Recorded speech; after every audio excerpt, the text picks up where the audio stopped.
कल्याण बनर्जी जी, आप लोग बैठ जाएं। धर्मेंद्र जी बैठ जाइए, आप बैठ जाएं, कृपया बैठ जाएं। आपके नेता बैठे हुए हैं, आपके नेता बैठे हुए हैं। आप भी मैडम सैलजा बैठ जाइए, सब लोग बैठ जाइए ना। चन्नी साहब आप बैठ जाइए, आप सब लोग बैठ जाइए, सब लोग बैठ जाइए। महुआ मोहित्रा जी बैठिए, बैठिए, कल्याण बैठिए। नहीं नहीं नहीं, आप बैठिए, बैठ जाइए, बैठ जाइए, बैठ नहीं, कुछ भी रिकॉर्ड में नहीं जा रहा है, कुछ भी रिकॉर्ड में नहीं जा रहा। माननीय गृह मंत्री जी, गृह मंत्री जी, माननीय गृह मंत्री, आप लोग बैठ जाएं, कृपया बैठ जाएं, आप लोग बैठ जाइए। अमर जी बैठ जाइए, जयप्रकाश जी बैठ जाइए, कृपया आप सब लोग बैठ जाइए। ज्योति बैठो, Jyoti kindly take your seat. I will request everybody should take his seat. गृह मंत्री जी, कल्याण जी आपकी, कल्याण जी आप बैठ जाइए, कल्याण जी बैठिए। गृह मंत्री, मान्यवर विपक्ष के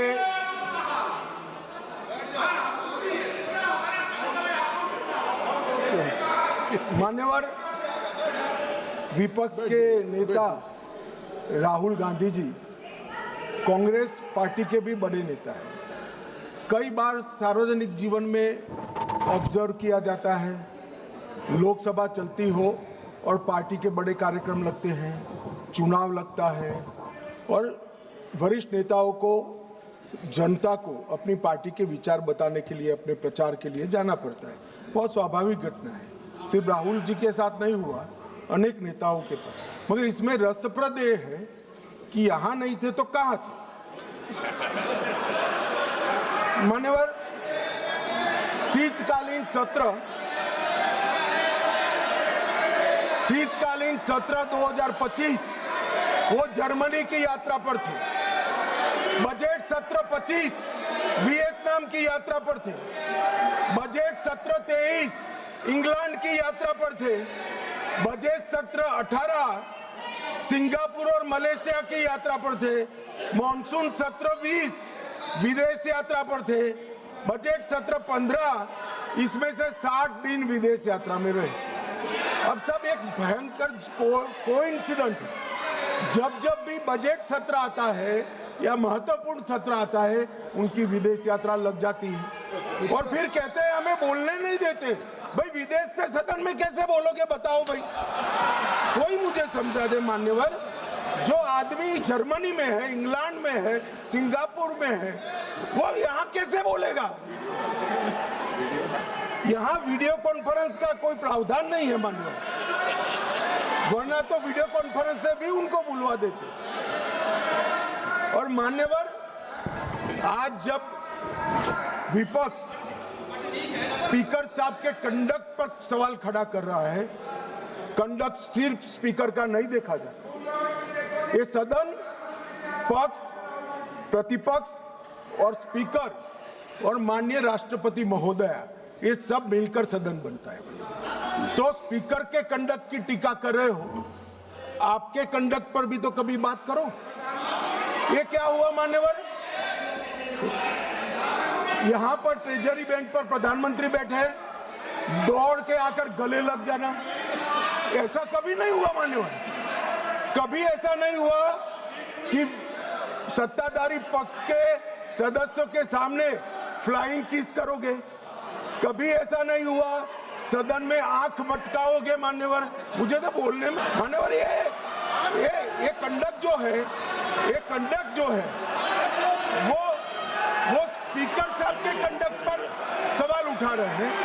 मैं इनको पूछना चाहता हूं, एक मिनट। माननीय गृह मंत्री जी, माननीय गृह मंत्री जी, गृह मंत्री जी, माननीय गृह मंत्री जी, एक मिनट। अगर सभी माननीय सदस्यों की सहमति हो तो सभा की कार्रवाई जब तक गृह मंत्री जी की स्पीच चल रही है समय बढ़ा दिया जाए। मान्यवर, किसी भी के सामने हम एक उंगली दिखाते हैं तो 4 उंगलियां अपने सामने उठती है। ये जब लोकसभा स्पीकर के कंडक्ट पर सवाल करते हैं, समूचे विपक्ष को मैं कहना चाहता हूं मान्यवर किस तरह से ये कंडक्ट की बात कर रहे हैं। जब उनके सर्वोच्च नेता ही आंख मारते हैं, आकर प्रधानमंत्री के गले लिपट जाते हैं, फ्लाइंग किस करते हैं माननीय। ये बताता है कि वो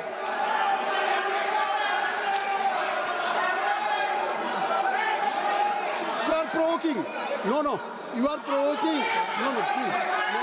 Nothing will go on the card. I will request. Why? You are provoking. Bhagwa Moitra is provoking. Kindly, please.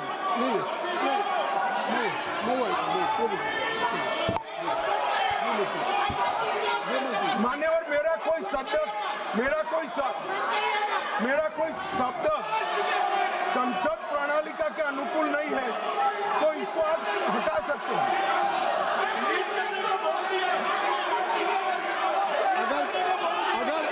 अगर कोई ऐसा शब्द होगा तो उसको मैं कार्रवाई में देख लूंगा। कोई शब्द होगा तो उसको कार्रवाई में देख लूंगा। चलिए, मैं कार्रवाई में देख लूंगा। मैं देख लूंगा। माननीय गृह मंत्री जी, माननीय गृह मंत्री जी,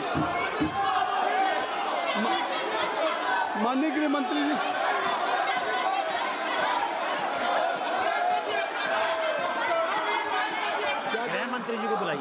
माननीय गृह मंत्री जी, सर कोई शब्द मेरा असंसदीय हो तो कृपया इसको डिलीट कर दीजिए। मैं माननीय गृह मंत्री जी के आप सुन लें, माननीय गृह मंत्री जी के जो वक्तव्य हैं उसको मैं कार्रवाई में देख लूंगा। अगर कोई शब्द असंसदीय होगा तो मैं उसको कार्रवाई का हिस्सा नहीं बनने दूंगा। माननीय गृह मंत्री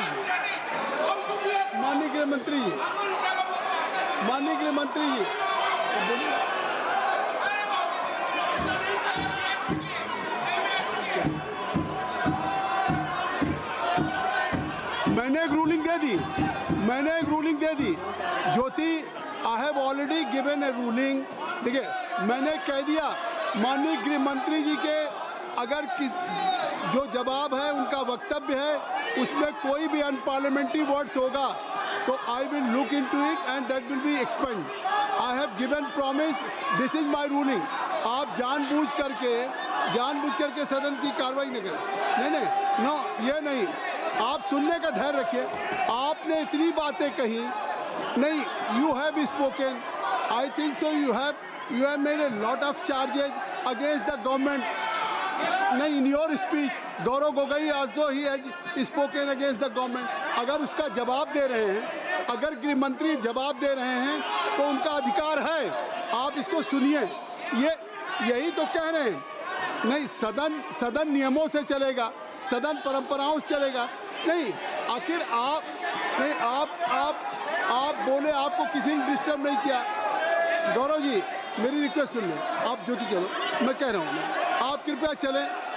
जब मैं कह रहा हूँ कि धर्मेंद्र जी, गौरव जी, आखिर आप लोगों ने इस अविश्वास प्रस्ताव पे, मोशन पे आपने हर दल के लोगों ने जो बातें हुई, अविश्वास के साथ साथ सरकार के खिलाफ भी आपने कहा, सरकार के ऊपर आरोप लगाया, प्रधानमंत्री पे आरोप लगाया आपने सरकार। तो अगर अब गृह मंत्री जी सरकार की तरफ से जवाब दे रहे हैं तो उनको पूरा अवसर है, क्योंकि आपने अगर आरोप लगाए हैं, आपने कंडक्ट से हट करके केवल स्पीकर के उस टेक्स्ट तक नहीं थे। Jyoti madam, your most of the speaker they have level charges against. और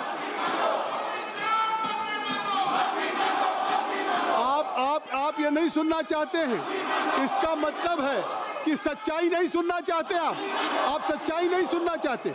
अगर गृह मंत्री जी जो कह रहे हैं फैक्चुअल कह रहे हैं, अगर उनकी अटेंडेंस की बात हो या और सारी बातें, कितना पार्टिसिपेट किया है, हर आदमी को अधिकार है। अगर मेंबर ऑफ पार्लियामेंट एलओपी हो चाहे रूलिंग पार्टी का कोई हो, ये देश की जनता को अगर अधिकार है पूरा जानने का कि इन्होंने कितना डिबेट में भाग लिया। तो इसलिए आप गृह मंत्री का जवाब सुनिए। आपने चार्जेज लगाए, नहीं, आप ये क्या बात, ये कौन सी बात, किस बात पे कोई सवाल नहीं। माननीय गृह मंत्री जी,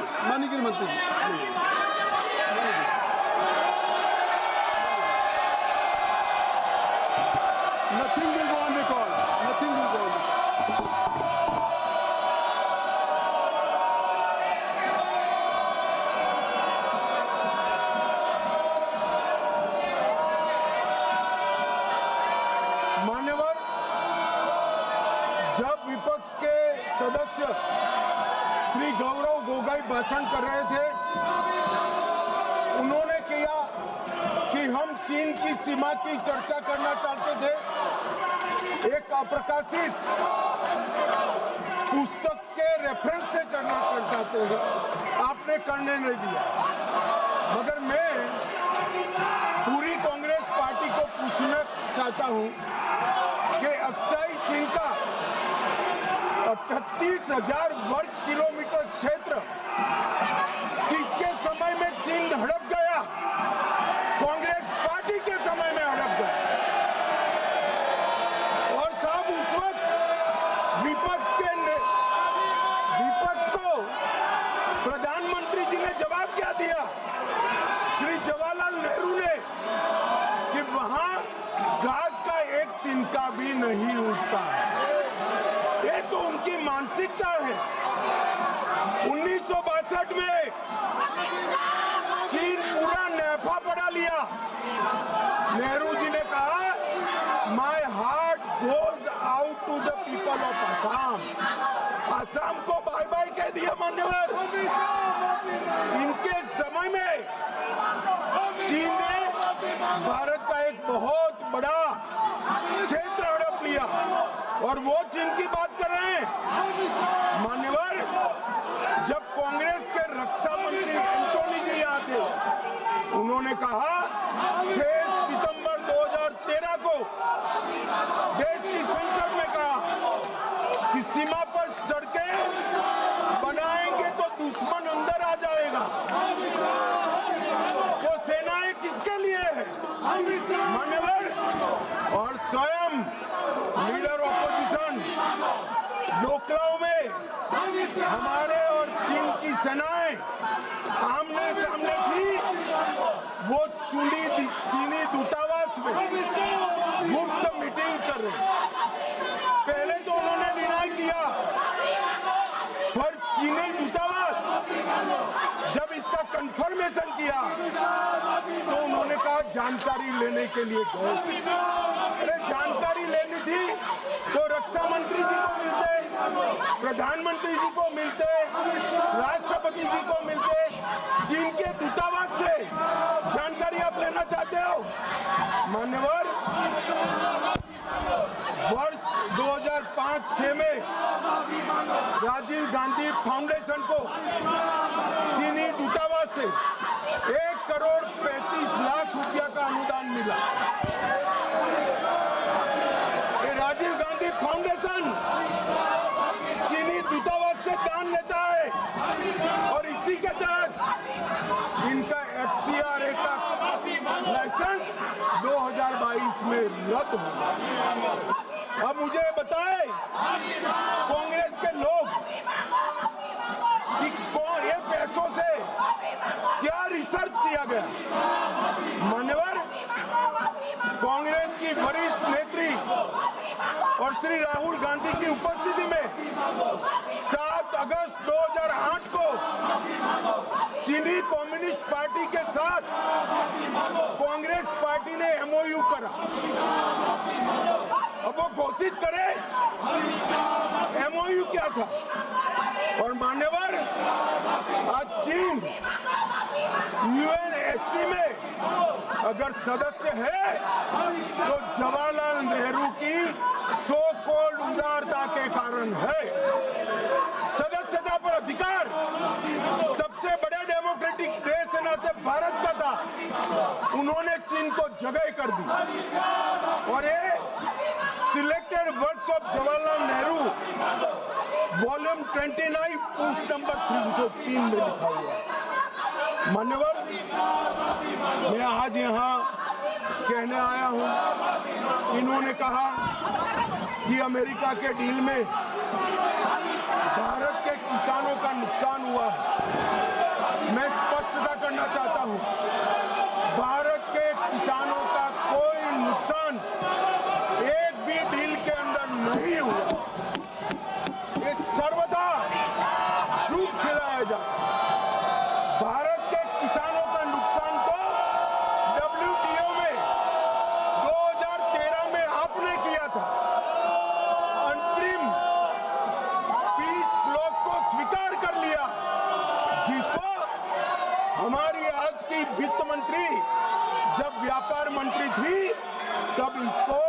वो असहमति व्यक्त कर आई, इसलिए आज हमारे किसान बचे हुए। अभी मान्यवर यहाँ पर AI समिट हुई, 80 देशों के AI के एक्सपर्ट और बड़ी बड़ी कंपनियां आई, 20 से ज्यादा देशों के राष्ट्राध्यक्ष आई और कांग्रेस अपनी परंपरा के तहत कपड़े उतारकर वहां पर प्रदर्शन कर रही है और कहते हैं कि प्रदर्शन का अधिकार है। दिल्ली में प्रदर्शन के लिए जंतर मंतर का स्थान तय किया गया और ये जंतर मंतर का स्थान प्रदर्शन करने का स्थान, अब जहां 22 राज्यों के अध्यक्ष बैठे हैं, राष्ट्राध्यक्ष बैठे हैं, वहां जाकर भारत की शान बिगाड़ने का काम। मान्यवर, भाजपा का विरोध करते ये भारत का विरोध करने लगे और ये जो प्रस्ताव है लोकसभा के स्पीकर के सामने, वो भी इसलिए लाए हैं कि कहीं से भी चुनाव में इनको सफलता नहीं मिली। चुनाव आयोग पर सब शंका उठाना, सुप्रीम कोर्ट पर शंका उठाना, न्यायपालिका पर शंका उठाना, एजेंसियों पर शंका उठाना और स्पीकर की चेयर पर भी शंका करना, एक टोटल नकारात्मक मोड़ में कांग्रेस आ गई है और इसलिए इस सदन बहुमत के साथ एक बढ़ता दिखाई पड़ता है कि इस प्रस्ताव को बहुमत के साथ खारिज कर दिया जाए।